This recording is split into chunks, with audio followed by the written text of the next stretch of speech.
Today, we're diving into something really important: how to understand and prepare for a medical procedure that could have life altering consequences, especially when paralysis is a potential risk. It's one of those moments that can feel like you're caught in a storm, right? Too much information, not enough clarity, and a lot of fear. That's exactly why we're doing this episode. We want to take all that complex, scattered info and help you sort through it so you can feel informed, empowered, and even a little hopeful.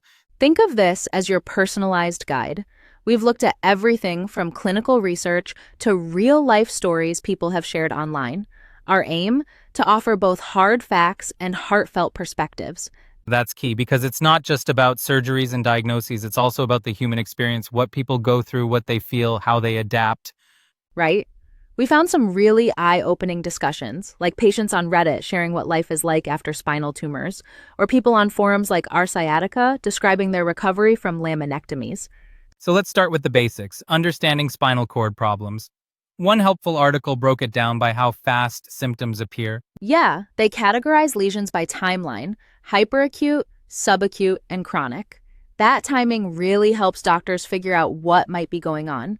For example, a spinal cord infarction or a hemorrhage happens very suddenly, hyperacute. Then you have conditions like transverse myelitis, which take days or weeks to show up. That's subacute.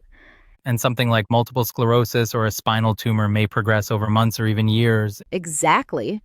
Spinal tumors often fall into that slower, chronic progressive group, but that's not always the case. Sometimes symptoms appear fast, especially if there's bleeding or instability. And the range of possible causes is massive: vascular, inflammatory, infectious, metabolic, genetic. It's not just tumors. Which makes diagnosis all the more critical. That's where the MRI comes in. It's the best tool we have to actually see what's happening inside.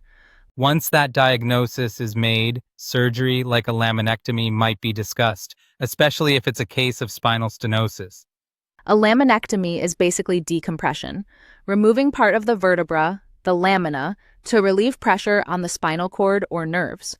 But it's not a decision taken lightly. Typically, it's considered after conservative treatments, meds, PT, maybe injections, haven't worked for 3 months or more. Right?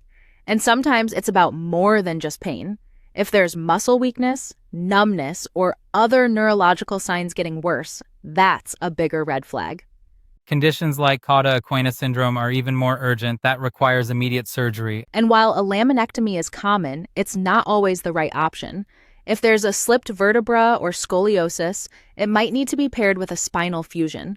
Overall health plays a role too. Someone with multiple medical conditions or mobility issues might face higher surgical risks. It's really a personal decision based on your symptoms, your imaging, your health, and your goals. So let's talk about what actually happens during the procedure. It often uses a C-arm, a type of real-time X-ray, to guide the surgeon. They carefully remove the lamina using precise tools to open up space and ease the pressure. That's the whole idea. But what about long-term outcomes? We looked at a review that tracked patients after laminectomy for several years. The results were encouraging: less pain, improved walking, greater satisfaction overall. But the evidence quality was rated low, so it's not definitive. It still suggests potential benefits, especially for people with leg pain from spinal stenosis. One thing to keep in mind: about 14% of people needed another spinal surgery later, so it's not always a one-and-done solution. And like any surgery, there are risks. Things like spinal fluid leaks and wound infections can happen. Some risk factors include depression, existing mobility problems, scoliosis, heart issues, and smoking. All of these can raise complication risks. Which brings us back to the importance of a comprehensive pre-op evaluation. It's not just about the spine, it's the whole person. Speaking of complexity, let's shift to spinal tumors. These can be primary, starting in the spine, or metastatic, spreading from cancers elsewhere. And those metastatic tumors are actually more common, affecting around 20% of all cancer patients. That means if you've had cancer and are now experiencing back pain or new neurological symptoms, it's something to take seriously. Biopsy is often needed to confirm the tumor type, especially if it's primary or there's uncertainty about its origin. The NOMEZ framework really helps doctors make decisions here. N for neurologic, O for oncologic, M for mechanical, and S for systemic. So they're looking at how the tumor affects your nerves, how treatable it is with radiation or chemo, whether your spine is stable, and your overall health. That last piece, systemic, is all about tailoring treatment to the patient's condition and ability to tolerate surgery or other therapies. One concern that comes up in surgery is whether a nerve root might need to be cut to fully remove the tumor. And that can have serious consequences depending on which nerve is involved, like weakness, numbness, or loss of function in that area. These are the kinds of discussions patients need to have with their medical team, honest, detailed, and grounded in their specific situation. It's never an easy road, but knowledge really is power. The more you understand, the better you can advocate for yourself and make informed choices. And if you're listening today, just know you're not alone. This stuff is complex, but you don't have to face it without support. We'll keep unpacking these topics, one layer at a time. Because dealing with these conditions can be overwhelming both physically and mentally. Exactly. So let's start with spinal tumors. A lot of times, doctors will use a classification called the S score to assess spinal stability. It's all about understanding how stable your spine is in the presence of a tumor.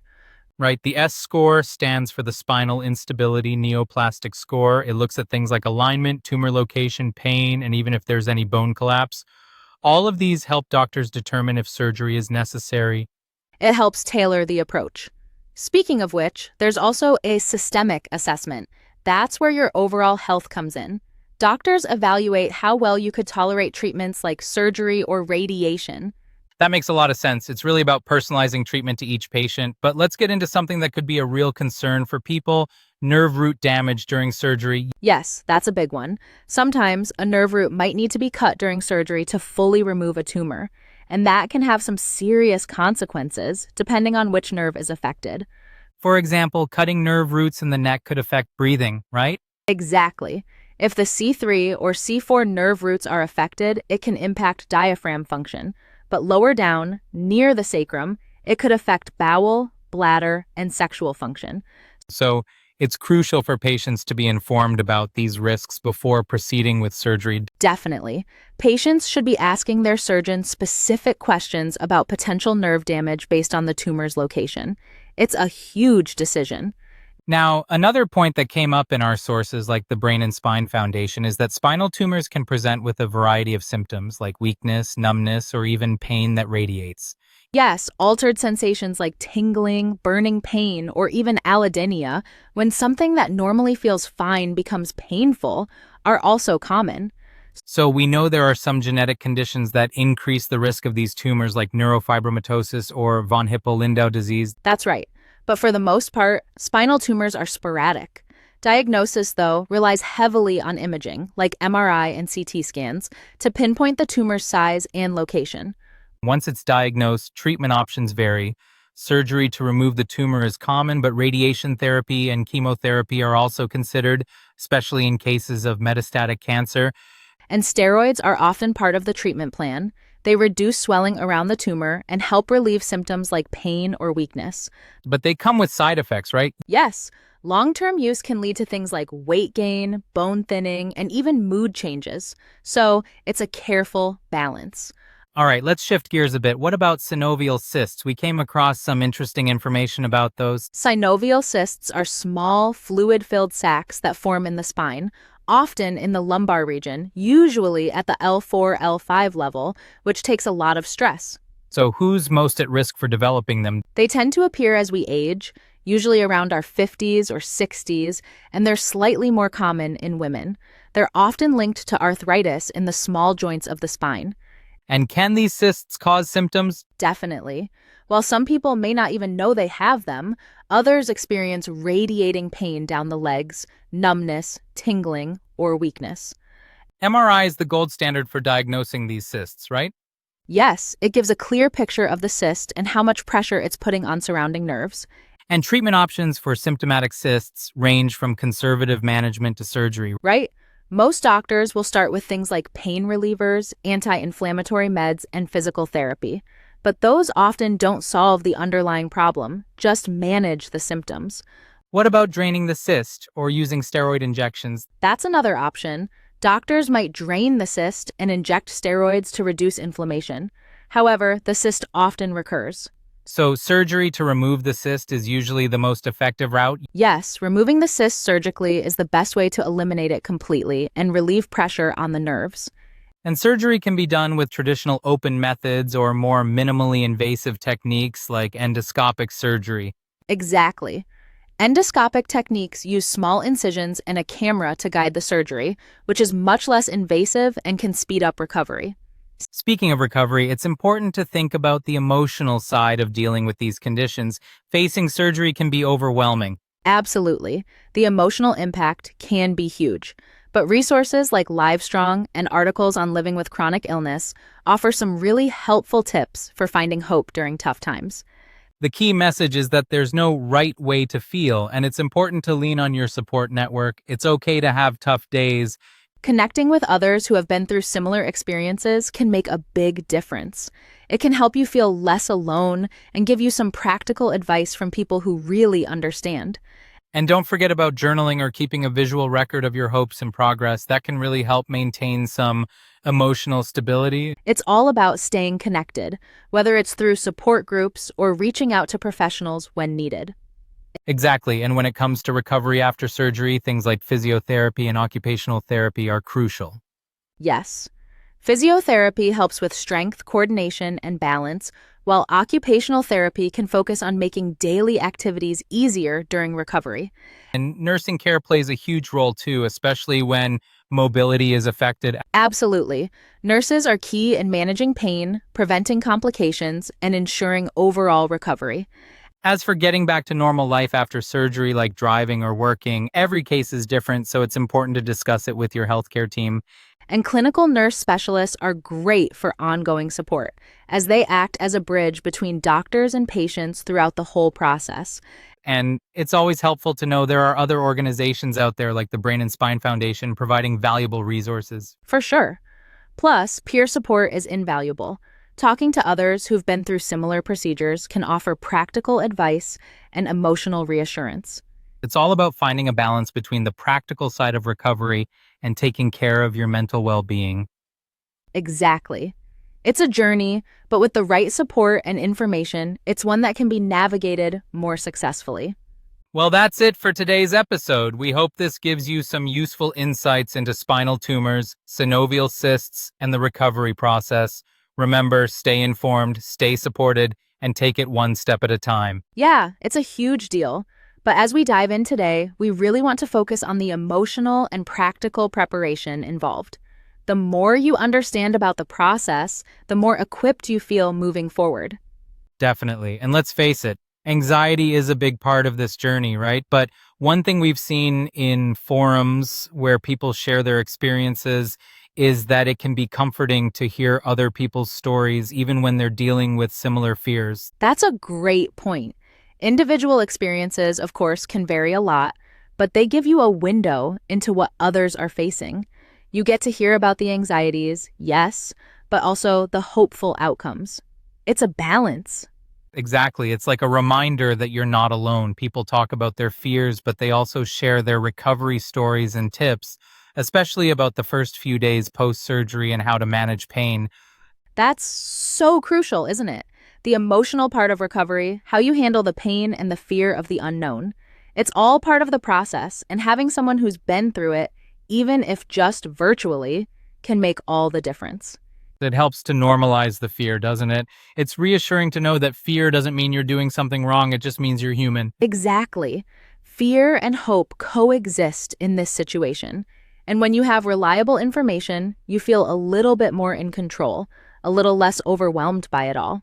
Yeah, knowledge really is power. I mean, just understanding the scope of what's happening, the different conditions that might require surgery or the types of surgeries available, that makes it all a little less daunting. Right. And when we look at spine surgery, whether it's for stenosis, cysts, tumors, or herniated discs, it can feel like such an intimidating road to walk. But breaking it down step by step helps make it manageable. Absolutely. And the advances in surgical techniques like minimally invasive procedures have come a long way too.